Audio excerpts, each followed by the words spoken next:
नमस्कार मित्रांनो, polity bye Gopal sir या ऑनलाईन प्लॅटफॉर्मवर आपलं सहर्ष स्वागत आहे। आज 9 नोव्हेंबरचा जो राज्यसेवा पूर्वचा पेपर झालेला आहे त्यामधील काय तर पॉलिटी या विषयाचे आपण प्रश्न पाहणार आहे। पेपर बऱ्यापैकी काय म्हणू आपण तर बऱ्यापैकी इजी टू मॉडरेट पाहायला मिळतात। 2-3 प्रश्न त्या प्रकारचे आपल्याला हार्ड पाहायलाच मिळतात। हा राज्यसेवेचा काय पेपर असल्यामुळे काही लॉजिक बेस सुद्धा प्रश्न सॉल्व्ह होतात। घटना निर्मिती या टॉपिकवर बऱ्यापैकी प्रश्न पाहायला मिळतात। तसंच पंचायत राजवर काय असेल तर एक प्रश्न आलेला आहे आणि इनडायरेक्टली सुद्धा तो काय होतो तर सॉल्व्ह होतो। तर पाहूया तसंच काय असेल। आपल्या विविध अशा बॅचेस आहेत, त्या बॅचेस मधून काय ऑफलाईन बॅच असेल, त्यानंतर ऑनलाईन बॅच असेल, त्यामधून आपल्याला प्रश्न पाहायला मिळतात। वन डे रिव्हिजन बॅच सुद्धा असेल त्यामधून सुद्धा प्रश्न पाहायला मिळतात। आपल्या नोट्स आहे, नोट्स मधून सुद्धा प्रश्न आलेले आहे। काही आपण नोट्स मध्ये एक्स्ट्रा पॉइंट लिहून देत असतो त्यामधून सुद्धा आपल्याला प्रश्न पाहायला मिळतात। भरपूर असे प्रश्न पाहायला मिळतात। 1-2 प्रश्न जर वगळले तर सर्वच्या सर्व प्रश्न आपल्या नोट्स मधून आपल्याला पाहायला मिळतात। तर बघा प्रश्न क्रमांक 71, खालीलपैकी योग्य विधाने ओळखा। कॅबिनेट मिशन योजनेनुसार नोव्हेंबर 1946 मध्ये संविधान सभा निर्माण करण्यात आली होती। वारंवार सांगत होतो की कॅबिनेट मिशनवर प्रश्न विचारले जातात का तर जी आजचं जे संविधान आहे आपलं कॅबिनेट मिशनद्वारे काय तर तयार करण्यात आलं होतं। तर बघा कॅबिनेट मिशन आणि कॅबिनेट मिशनने मान्यता दिल्यानंतर आपली जी नोव्हेंबर 1946 मध्ये संविधान सभा निर्माण करण्यात आली होती। पहिलं विधान बरोबर आहे। कॅबिनेट मिशनने 2 संविधान सभेच्या विचारांना काय दिला नकार दिला होता। पाकिस्तान म्हणून आपण मुस्लिम लीग यांची वेगळी मागणी होती वगैरे वगैरे, त्यांनी काय तर नकार दिला होता। पाकिस्तान अमान्य केला होता त्यांनी, म्हणून अ आणि ब विधान काय आहे बरोबर आहे। क मुस्लिम लीगने क्रिप्स प्रस्ताव स्वीकारला होता। मुस्लिम लीगने क्रिप्स प्रस्ताव स्वीकारला का तर नाही, क्रिप्स प्रस्ताव नाकारला होता त्यांनी। हा हिस्ट्री मध्ये सुद्धा आपला पॉइंट कव्हर होतो, त्यामुळे क विधान काय असेल तर चुकीचं आहे। अ आणि ब विधान काय असणार बरोबर आहे। तर बघा घटना निर्मिती मधील टॉपिक हे आपल्या नोट्स मधून आलेला कॅबिनेट मिशन वगैरे वगैरे वगैरे कधी आले होते, किती सदस्य वगैरे वगैरे होते यावर सुद्धा आपल्याला प्रश्न पाहायला मिळतात। क्रिप्स मिशन, त्यानंतर बघा काही एक्स्ट्रा पॉइंट नोट्स मध्ये लिहून देत असतो। घटना समितीची स्थापना बघा नोव्हेंबर 1946, त्यामुळे अ आणि ब विधान काय असणार बरोबर असणार। नेक्स्ट, आधुनिक संविधान वाद या संकल्पनेची सुरुवात कोणत्या देशात सुरू झाली तर आपल्याला माहित आहे संविधान निर्माण करण्याचा विचार जर कुठे आला असेल प्रथम तर इंग्लंडमध्ये आलेला आहे। परंतु संविधानाची निर्मिती कोणी केली असेल तर अमेरिका या देशाने केलेली आहे। कोणत्या देशाने? अमेरिका। अमेरिका यायला पाहिजे। इंग्लंडमध्ये फक्त काय विचार आलेला आहे, परंतु पहिलं संविधान जर कोणी निर्माण केलं असेल आधुनिक लिखित संविधान म्हणतो आपण वगैरे वगैरे तर अमेरिका या देशाने बघा पहिल्यांदा निर्मित अमेरिका वगैरे वगैरे आपल्याला पाहायला मिळतात। विचार कुठे? ब्रिटनमध्ये। संविधान निर्मिती टॉपिक आहे आपला, त्या पहिल्याच पेजवर काय असेल तर ह्या गोष्टी आपण लिहून दिलेल्या आहे। खालीलपैकी योग्य विधाने ओळखा। कशाच्या रिलेटेड असेल तर राष्ट्रपतींच्या।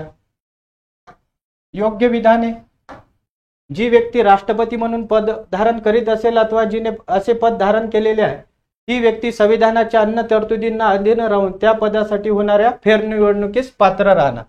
भारतामध्ये कितीही वेळा काय पुनर्नेमणुकीसाठी पात्र असतात। अमेरिकेमध्ये काय तर 2 वेळेस आपल्याला पाहायला मिळतात, परंतु भारतात किती वेळा राष्ट्रपती बनता येऊ शकते। परत बघा ब मध्ये कोणतीही व्यक्ती राज्यसभेचा सदस्य म्हणून निवडून येण्यास अर्हता प्राप्त असल्याखेरीज राष्ट्रपती निवडणुकीसाठी पात्र असणार नाही।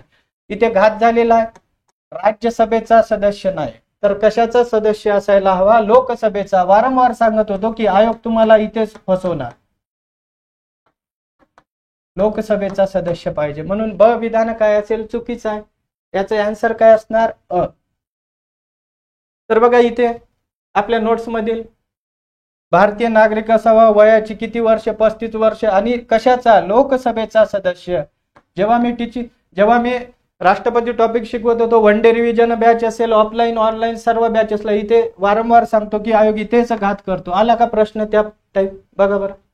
त्यानंतर बघा भारतामध्ये राष्ट्रपती किती वेळा होण्यास काय मुभा आहे, परंतु US मध्ये 2 वेळेस। आता हा प्रश्न पंचायत राजच्या रिलेटेड आहे. पंचायत राजच्या काय थोडं लॉजिक जर लावलं असेल कोणी तर हा प्रश्न इझिली सॉल्व्ह होतो. खालीलपैकी कोणत्या घटना दुरुस्ती कायद्याने महानगर नियोजन समिती, आता महानगर नियोजन समिती काय असेल तर आपल्याला माहित आहे 73 आणि 74वी घटना दुरुस्ती केलेली आहे पंचायत राज रिलेटेड. मग 73वी घटना दुरुस्ती कशाच्या रिलेटेड असेल तर ग्रामीण भागासाठी पाहायला मिळतात आपल्याला, आणि 74वी घटना दुरुस्ती कशाच्या रिलेटेड असेल तर शहरी भागासाठी. मग बघा महानगर नियोजन समिती ऑप्शन क्रमांक काय येणार 74, ऑप्शन क्रमांक 4 आणि 74वी घटना दुरुस्ती. आता 74वी घटना दुरुस्ती कधी करण्यात आली तर 1992 मध्ये, आणि लागू कधी करण्यात आली असेल किंवा अंमलबजावणी कधी झाली असेल तर 1 जून 1993 मध्ये. तसंच बघा 73वी घटना दुरुस्ती वारंवार विचारतात 92 मध्ये, आणि काय असेल अंमलबजावणी 24 एप्रिल 1993. 24 एप्रिल दिन काय पंचायत राज दिन म्हणून सुद्धा साजरा केले जातात. भरपूर वेळेस यावर प्रश्न सुद्धा आपल्याला पाहायला मिळतात. आता 42व्या घटना दुरुस्तीचा काही संबंध नाही, ते कधी झाली असेल तर 1976 मध्ये पाहायला मिळतात आपल्याला. हे सुद्धा काय 1978 मध्ये. परत बघा समित्या, वारंवार सांगायचो की समित्यावर प्रश्न विचारले जातात. संविधान निर्मिती टॉपिकवरच आपल्याला 4 प्रश्न पाहायला मिळतात. भारतीय घटना समिती अंतर्गत स्थापन करण्यात आलेल्या विविध समिती व तिचे अध्यक्ष यांच्या काय अयोग्य जोडी ओळखा. योग्य का तर नाही, अयोग्य विचारलेला.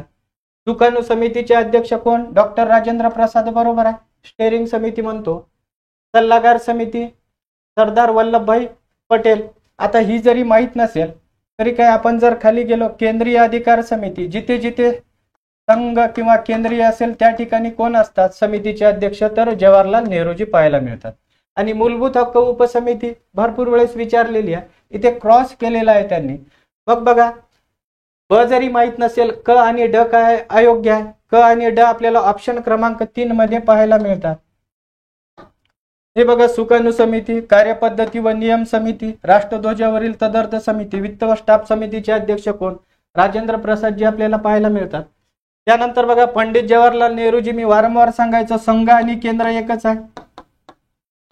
केंद्रीय अधिकार समितीचे अध्यक्ष, संघ राज्य किंवा काय केंद्रीय घटना समितीचे अध्यक्ष कोण? पंडित जवाहरलाल नेहरूजी. राज्य समिती किंवा संस्थानिकांशी वाटाघाटी समितीचे अध्यक्ष सुद्धा कोण?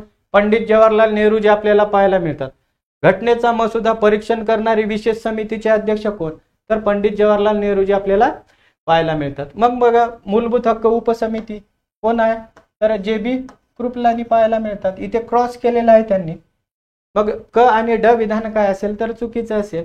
जरी आपल्याला ब चा बऱ्यापैकी काय डेटा अवेलेबल नसेल परंतु लॉजिकली जर प्रश्न सॉल्व्ह केले तर काय होतात, हा प्रश्न इझी सॉल्व्ह केले जातो.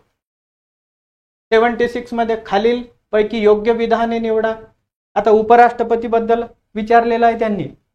उपराष्ट्रपती ज्या दिनांकास आपले पद ग्रहण करील त्या दिनांकापासून 5 वर्षाच्या अवधीपर्यंत ते पद धारण करील, बरोबर आहे.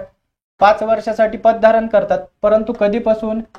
ज्या दिवशी ते पद स्वीकारतात त्या दिनांकापासून. निवडणूक झाली तेव्हापासून का नाही, ज्या दिवशी ते पदभार स्वीकारणार त्या दिवसापासून. पहिलं विधान काय आहे, बरोबर आहे. उपराष्ट्रपती राष्ट्रपतीस आपला पदाचा सहीनिशी लेखी राजीनामा देऊ शकतात. तर उपराष्ट्रपती राजीनामा कोणाकडे देतात तर आपल्याला माहित आहे कोणाकडे? राष्ट्रपती साहेबांकडे. ब विधान बरोबर आहे.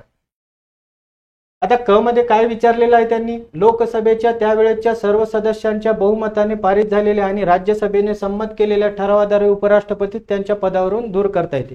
हे विधान चुकीचं आहे. का चुकीचं असेल तर बघा जेव्हा उपराष्ट्रपती यांना पदावरून दूर करायचं असतात तर आधी ठराव हा कुठे तर राज्यसभेमध्ये मांडावा लागतो. राज्यसभेमध्ये प्रथम ठराव मांडावा लागतो. आणि या ठरावाला काय असेल तर प्रभावी बहुमताने जर राज्यसभेने तो ठराव पारित केला तर हा ठराव कुठे जातात? लोकसभा. आणि लोकसभेमध्ये काय तर साध्या बहुमताने म्हणजे काय? उपस्थित आणि मतदान करणारे. इथे सर्व म्हटलेलं आहे, त्यामुळे हे विधान काय सर्व सदस्याच्या बहुमताने नाही. जर आपण वोटिंगचे प्रकार बघितले असेल तर त्यावरून आपल्याला कळतात की हे विधान काय असेल चुकीचं आहे. आपल्याला विचारलेल्या योग्य विधाने कोणते? अ आणि ब ऑप्शन क्रमांक 4 काय असेल योग्य उत्तर बघा पदावधी 5 वर्षासाठी वगैरे वगैरे राजीनामा, हे बघा 14 दिवस इथे लिहून दिलेलं आहे. नोट्समध्ये काही करेक्शन सुद्धा असतात, प्रिंटिंग मिस्टेक म्हणतो आपण, त्यामध्ये विशेष होतं. परंतु बघा मी प्रभावी बहुमत ह्या नोट्स काय आहे तर आपल्या स्टुडंटच्या आहे, करेक्शन केलेले आहे. नंतर बघा नेक्स्ट प्रश्न 77 ॲग्लो इंडियन समुदायासाठी तरतुदीबद्दल खालीलपैकी अयोग्य विधाने ओळखा.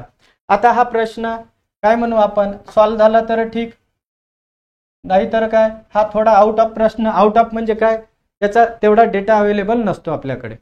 तर बघा अनुच्छेद 335 हे विधानसभेच्या ॲग्लो इंडियन समाजाचे प्रतिनिधित्व निगडित आहे. ॲग्लो इंडियन साठी आपल्याला माहित आहे अनुच्छेद किती असेल तर 333 मध्ये सांगितलेला आहे विधानसभेसाठी.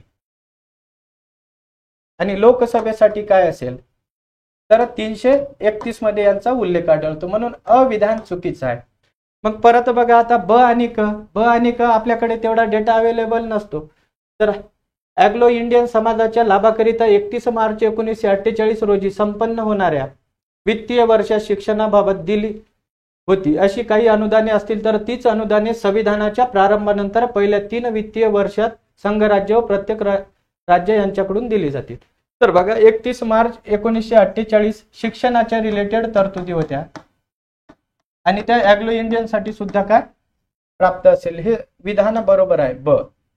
त्यानंतर दर 3 वर्षानंतर वगैरे, हे सुद्धा जर इंग्लिशमध्ये हा प्रश्न नीट व्यवस्थित वाचला तर याचा डेटा अवेलेबल आहे. म्हणून काय असेल ब आणि क विधान बरोबर आहे, परंतु अविधान काय आहे अयोग्य. आपल्याला विचारलेला आहे म्हणजे अयोग्य विचारलेला आहे, फक्त आता बऱ्याच मुलांचा हा प्रश्न काय असेल, कोणी वरील पैकी सर्व वगैरे केलेला असेल, परंतु हा प्रश्न बऱ्यापैकी सर्वांचाच जवळपास चुकणार आहे.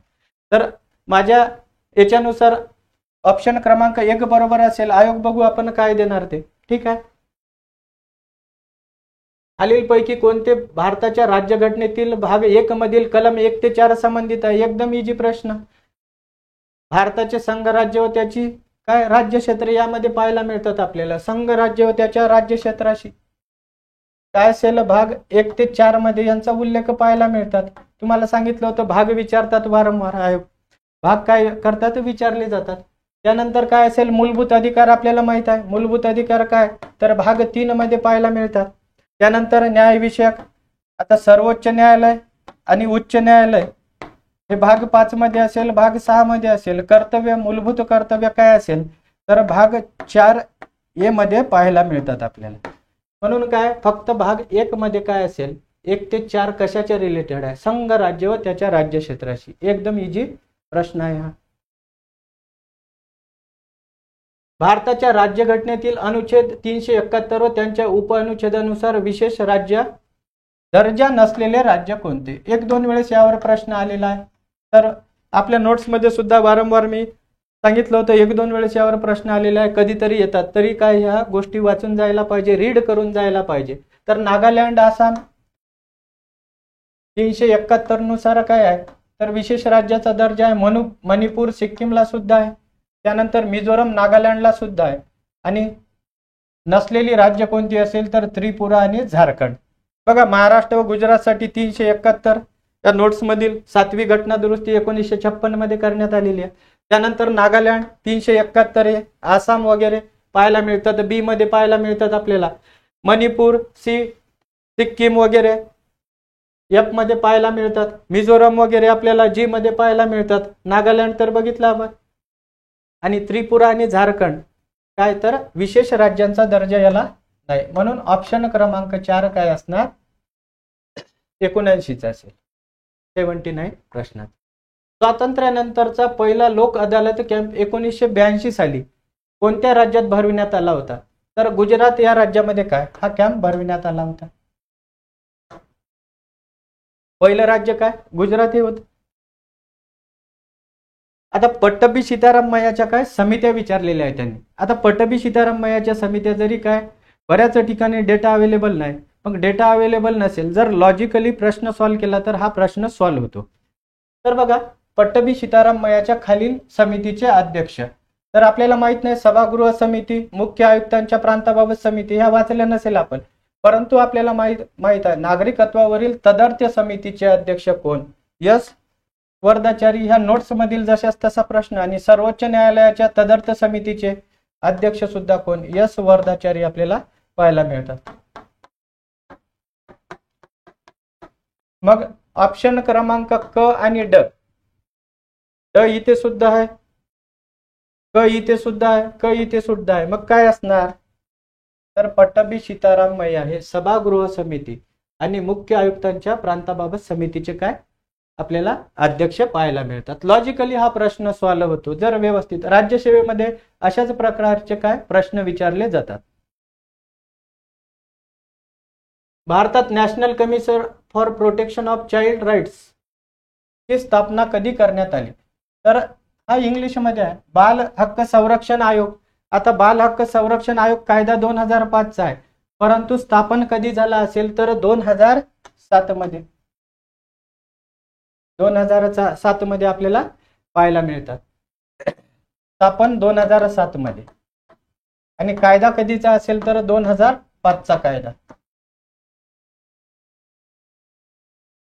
हे बघा घटनात्मक बिगर घटनात्मक आयोग जे टॉपिक आहे मी तर व्यवस्थित शिकवलेलं आहे, त्यामध्ये सुद्धा तुम्हाला सेपरेट पाहायला मिळणार. परंतु एक आपलं 29 आर्टिकल 30 आर्टिकल आहे अल्पसंख्याकाविषयी, त्यामध्ये एक बॉक्स दिलेला आहे आपल्या नोट्समध्ये.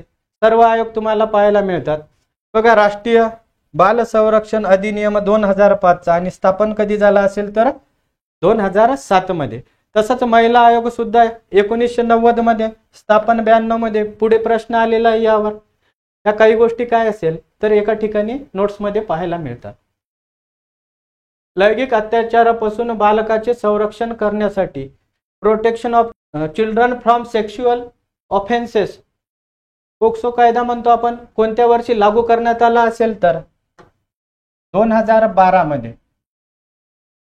2012 मध्ये हा कायदा काय केला असेल तर लागू करण्यात आलेला आहे.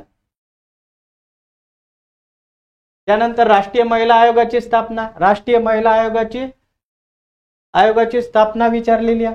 राष्ट्रीय महिला आयोग याचा कायदा आपल्याला माहित आहे, हेच आत्ताच बघितलं होतं आपण. राष्ट्रीय महिला आयोग अधिनियम 1990 आणि स्थापन कधी झाला असेल तर 1992 मध्ये. ऑप्शन क्रमांक काय तर आपल्याला 3 पाहायला मिळेल. ऑप्शन क्रमांक 3. खालीलपैकी कोणती कार्य 24 जानेवारी 1950 रोजी संविधान सभेने केलेली आहे? शेवटचं अधिवेशन किंवा शेवटची बैठक हे काय असेल तर अतिशय महत्वाचं आहे. वारंवार सांगत होतो. तर बघा घटना निर्मितीवर किती प्रश्न पाहायला मिळतात आपल्याला? 4 प्रश्न पाहायला मिळतात. मग शेवटचं अधिवेशन किंवा कधी आयोगाने याला बैठक सुद्धा म्हटलेला आहे 24 जानेवारी 1950 ला झालेली आहे. राष्ट्रीय ध्वजांचा स्वीकार हे आधीच केलेला आहे. जुलै 1947 मध्ये पाहायला मिळतात आपल्याला. जुलै 1947, 22 जुलै वगैरे काय 22 जुलै 1947 हे तर 24. मग अविधान चुकीचं आहे. अ इथे सुद्धा आहे, अ इथे सुद्धा आहे आणि अ इथे सुद्धा आहे. मग राहिलं काय तर ऑप्शन क्रमांक 4 काय असणार बरोबर असणार. राष्ट्रगीतांचा स्वीकार. त्यानंतर काय राष्ट्रगानाचा स्वीकार केलेला आहे. डॉक्टर राजेंद्र प्रसाद भारताचे प्रथम राष्ट्रपती म्हणून यांची काय केलेली आहे तर निवड केलेली आहे 24 जानेवारीला. 2 ठिकाणी नोट्समध्ये हा प्रश्न पाहायला मिळतो. बघा 22 जुलै 1947 ला राष्ट्रीय ध्वजांचा काय केलेला आहे स्वीकार केलेला आहे. विशेष घटनाक्रमावर प्रश्न येतात, याच्या आधी सुद्धा आलेले आहे. हा एरिया महत्वाचा आहे म्हणून त्यावेळेस सुद्धा मी सांगितलेलं आहे. 1 डे रिव्हिजन बॅच असेल आपल्या सर्व बॅचेसमध्ये हा एरिया आपण फोकस केलेला आहे. 17 मे 1949 राष्ट्रकुल सदस्यत्वाला काय मंजुरी मिळालेली आहे. यावर सुद्धा प्रश्न येऊन गेलेले आहे. बघा 24 जानेवारी 1950 राष्ट्रगान आणि राष्ट्रगीत यांचा काय केलेला आहे स्वीकार केलेला आहे. 26 जानेवारी 1950 ला काय शासनाद्वारे राष्ट्रीय चिन्हांचा काय तर स्वीकार केलेला आहे. आणि 22 मार्च 1957 काय तर राष्ट्रीय दिनदर्शिकेचा स्वीकार केलेला आहे. मागच्या वेळेस यावर प्रश्न आलेले आहे, याच्या आधी यावर भरपूर वेळेस प्रश्न येऊन गेलेले आहे. त्या शेवटच्या सत्रावर किंवा अधिवेशन म्हणतो आपण यावर सुद्धा काय प्रश्न येतात. तर बघा जनगण मन कोणी गायले असेल तर पौर्णिमा बॅनर्जी. वंदे मातरम कोणी तर लक्ष्मीकांत वैद्य यांनी. राष्ट्रपती म्हणून राजेंद्र प्रसाद यांची निवड झालेली आहे. परत काय असेल 284 सदस्यांनी काय तर सह्या केलेल्या आहे याच दिवशी. आपल्याला पाहायला मिळतात। हा काय तर आयोगाचा वारंवार विचारलेला एरिया आहे। तर ठीक आहे मित्रांनो, बऱ्यापैकी आपण सर्वच प्रश्नाचे काय आन्सर बघितलेले आहे। तर भेटूया नेक्स्ट व्हिडिओमध्ये। धन्यवाद।